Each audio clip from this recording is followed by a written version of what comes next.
Hello students, आज की नई क्लास में आपका स्वागत है। तो अभी हम 8th की भी क्लासें मैथ्स की स्टार्ट कर चुके हैं।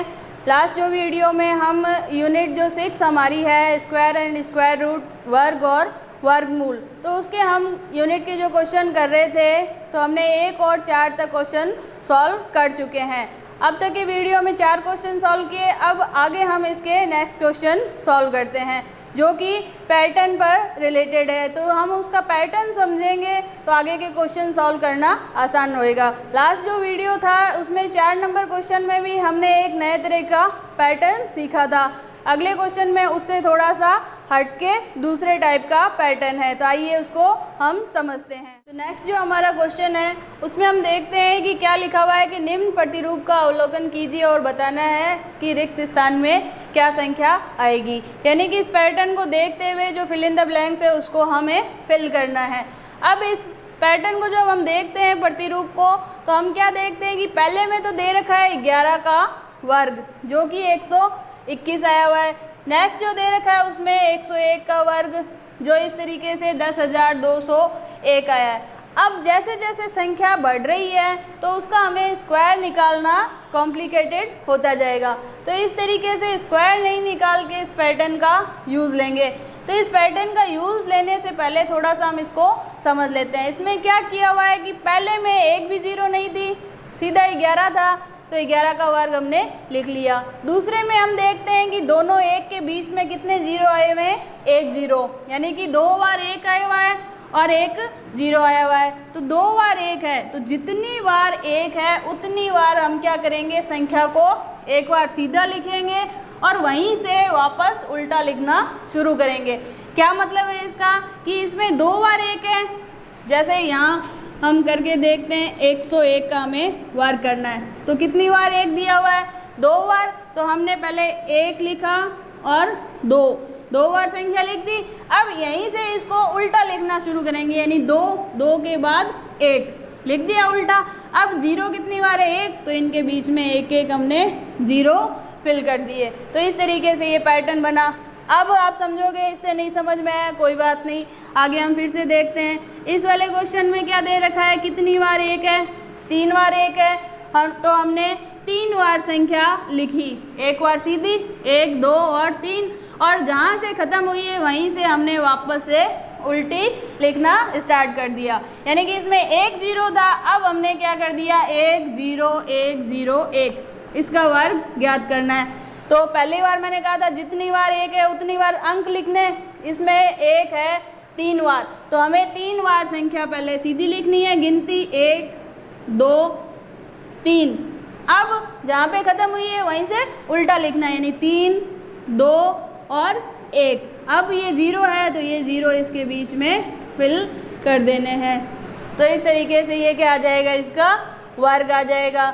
ऐसे ही इस रिक्त स्थान को हमें भरना है, इस फिल इन द ब्लैंक्स को फिल करना है। तो हम क्या देखते हैं, 1 कितनी बार आया, 1 2 3 और 4। इसका मतलब है हमें 4 बार गिनती सीधी लिखनी है और फिर 4 के बाद उल्टी लिखनी है। तो 1 2 3 4 सीधा लिख दिया। अब यहाँ से उल्टा लिखना शुरू करते हैं, 3 2 और 1।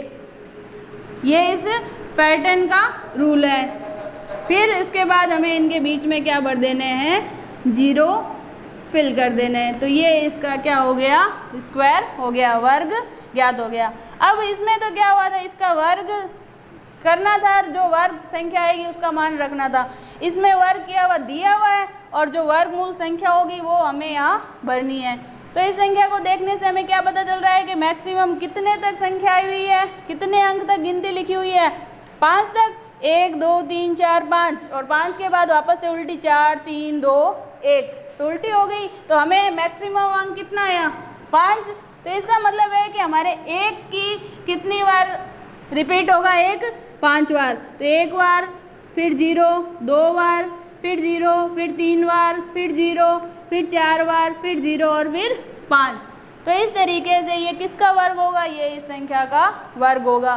तो इस पैटर्न को नोट करके, अगर ऐसा सीधा याद नहीं रहता तो नोट करके आप अपनी लैंग्वेज में इसका कोई भी टिप्स लिख सकते हैं। तो इसको मान लो अपनी भाषा में इसको याद करने का तरीका लिखना है तो हम लिखेंगे कि जो वर्ग ज्ञात करना है तो वर्ग संख्या में जितनी बार वर्ग में जितनी बार एक की पुनरावृत्ति हुई है यानी रिपीट हुआ है, एक की पुनरावृत्ति हुई है, वर्ग संख्या ज्ञात करते वक्त उसमें वर्ग संख्या में उतने अंक तक सीधी फिर उल्टी गिनती लिखनी है।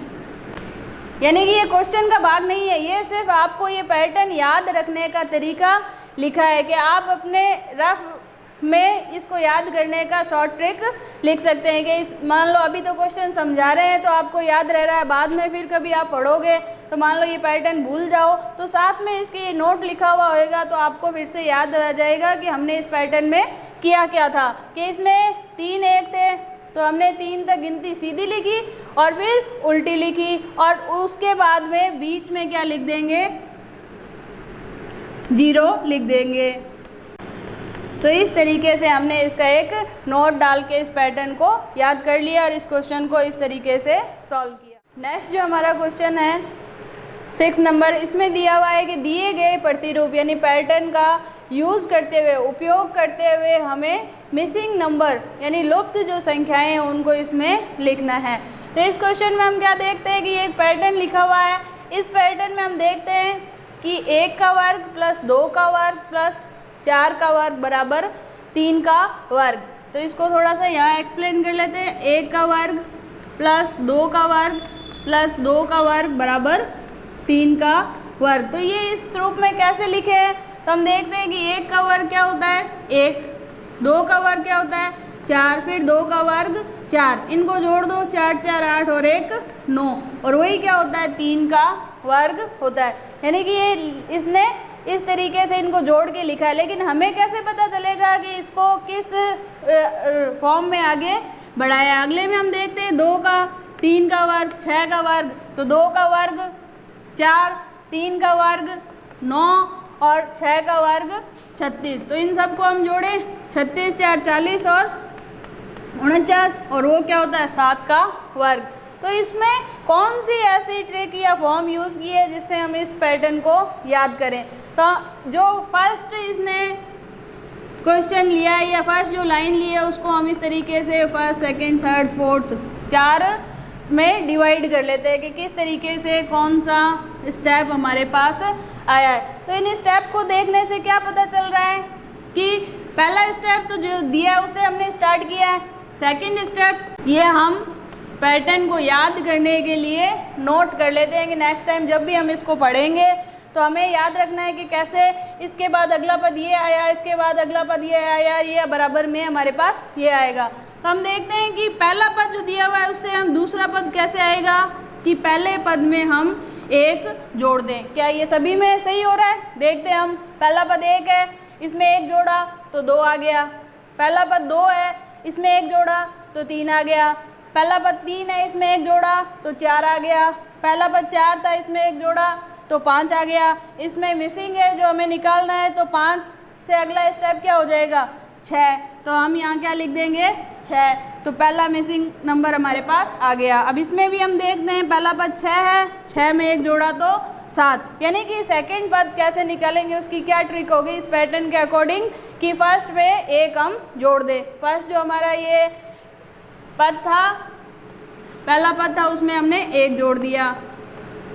थर्ड जो स्टेप है ये कैसे आएगी तो हम देखते हैं कि थर्ड क्या है वापस से 2 रिपीट हो रहा है, ना तो इसमें सेकंड में कुछ जुड़ रहा है ना कुछ घट रहा है। तो इसमें क्या पता चल रहा है क्या इन दोनों की गुणा हो रही है तो फर्स्ट इंटू सेकेंड। थर्ड जो स्टेप है वो आएगा फर्स्ट और सेकेंड की मल्टीप्लिकेशन से दोनों की गुणा करा दे। क्या ये सही है? हम वापस इसमें आते हैं, देख लेते हैं कि पहले इन दोनों की गुणा कराई। पहला स्टेप पहला पद है 1, दूसरा है 2, दोनों की गुणा कराई। 2 की गुणा 1 से कराई 2, तीसरा पद आ रहा है। इसमें हमने देखा 2 की गुणा 3 से कराई 6, तीसरा पद आ रहा है। यहाँ देखते हैं हम 3 की गुणा 4 से करा रहे हैं, तीसरा पद आ रहा है 3 चौक 12, 4 5 20। तो यहाँ क्या आ जाएगा हमारे पास, दूसरा जो मिसिंग नंबर है वो आ जाएगा हमारे पास 20। नेक्स्ट इसमें देखते हैं पहला और दूसरा, इन दोनों की गुणा करा दें। 5 को 6 से गुणा कराएंगे तो आएगा 30, यानी कि ये हमारा जो प्रोसेस हम लिख रहे हैं ये सही है। नेक्स्ट हम देख रहे हैं 6 और 7 की गुणा कराएंगे तो 6 का पढ़ा 7 बार पढ़ेंगे तो आएंगे 42। अब हम देखते हैं कि 3 पद हमारे पास आ चुके हैं, 3 स्टेप हैं। अब बराबर में ये जो चौथा स्टेप है ये कैसे आया है, तो जो हमारा ये तीसरा स्टेप था इसमें अगर हम 1 ऐड कर दें, यानी कि तीसरे पद में 1 किया हुआ है, 2 में 1 जोड़ा तो नेक्स्ट तीसरा आया। तो हम वापस से इस पैटर्न पे आते हैं कि हम इस लास्ट जो हमारा ये पहला था, पहला स्टेप, सेकंड, थर्ड और ये फोर्थ, तो हमने थर्ड में 1 जोड़ा तो बराबर में आ गया फोर्थ पद, यानी 2 में 1 जोड़ा तो 3, 6 में 1 जोड़ा तो 7, 12 में 1 जोड़ा तो 13, 20 में 1 जोड़ा तो 21, 30 में 1 जोड़ा तो 31, ऐसे ही 42 में 1 जोड़ा तो 43। तो जो जो हमारे मिसिंग नंबर थे वो हमने इसमें फिल कर दिए। तो ये हमारा पैटर्न पूरा हो गया। तो इस तरीके से इसको समझेंगे और याद करने के लिए नोट के रूप में हमने ये 4 फॉर्म लिख दिए कि कैसे हमने इनको अलग अलग स्टेप में बांट लिया था एक को लेके, और फिर इनकी हमने फॉर्म लिख दी कि एक के बाद एक नेक्स्ट जो हमारा स्टेप है वो किस तरीके से आएगा। तो आप भी इसको नोट कर ले ताकि दोबारा जब भी इस पैटर्न को पढ़े तो हमें याद रहे कि किस तरीके से हमने ये पैटर्न पूरा किया था। नेक्स्ट जो क्वेश्चन दे रखा है इसमें हमें पूछा है कि योग की सक्रिय किया बिना, यानी without addition operation calculate the addition, यानी कि जो इन सब को जोड़े बिना हमें इसका योग लिखना है। तो देख के हमें क्या करना है, पहले 1 में 3 जोड़ेंगे 4, 4 और 5 9, 9 और 7 16, 16 और 9 25। तो इस तरीके से हम इसका क्या योग लिखेंगे। अब इस क्वेश्चन में क्या दे रखा है कि हमें जोड़ना नहीं है और सिर्फ इसका आंसर लिखना है बिना जोड़े। तो इस क्वेश्चन को हम क्या करेंगे कि हम देखते हैं इसमें संख्याएं कितनी हैं। पहली ही बात तो हमें इनको देखने से पता चल रहा है कि सभी क्या है, विषम संख्याएं हैं। विषम संख्याएं हैं और कितनी संख्याओं के रूप में, पहले क्वेश्चन में 1 2 3 4 और 5। तो संख्याओं को गिनना है कि कितनी संख्याएं हैं, 5, और जितनी संख्याएं दे रखी है उसका हमें क्या कर देना है, वर्ग। तो 5 थी, 5 का हमने वर्ग कर दिया तो क्या आ गया, 25। ऐसे ही नेक्स्ट क्वेश्चन में हम देखते हैं कि अगर हम इसको जोड़ने लगे तो 1 में 3 जोड़ेंगे 4 आएगा, 4 में 5 जोड़ेंगे 9 आएगा, 9 में 7 जोड़ेंगे 16, 16 में 9 25। तो इस तरीके से पूरा हम जोड़ करते जाएंगे और इसमें तो और अभी आगे जोड़ चला जाएगा। तो बिना जोड़े कैसे इसका योग ज्ञात करें, तो हम देखते हैं कितनी संख्याएं, 1 2 3 4 5 6 7 8 9 और 10, टोटल 10 संख्याएं हैं, उसका हमने वर्ग कर दिया। अगर नहीं विश्वास होता या आपको ऐसा लग रहा है कि नहीं ये सब जगह से नहीं फॉलो होगा तो हम इसका योग करके देख लेते हैं कि क्या जोड़ने पर हमारे पास 100 ही आ रहा है। तो आप इन सबको जोड़ के भी देख सकते हैं। तो इस क्वेश्चन को नोट के रूप में हम क्या लिख लेंगे, कैसे इसको याद करना है कि संख्याओं को गिनकर कितनी ये संख्याएं हैं, गिनकर उस नंबर का वर्ग करेंगे। जैसे पहले क्वेश्चन में हमने संख्याएं गिनी तो 5 संख्याएं आई, उसका वर्ग कर दिया तो 25, और इन सबको जोड़ेंगे तो भी हम देखेंगे कि क्या आएगा, 25। नेक्स्ट में हम देखते हैं कि 19 तक तो कितनी थी, 10 संख्याएं थी, 10 के बाद 11 और 12, 2 संख्याएं और जुड़ गई तो हमारे पास क्या हो जाएगा, 12 का वर्ग 144। तो हमने विदाउट एडिशन ऑपरेशन के भी हमने इसका एडिशन निकाल लिया कि कितना आया हमारे पास। इस तरीके से सिर्फ इन नंबरों की स्क्वायर करने से हमारे पास इसका आंसर आ गया, हमें जोड़ने की आवश्यकता नहीं है।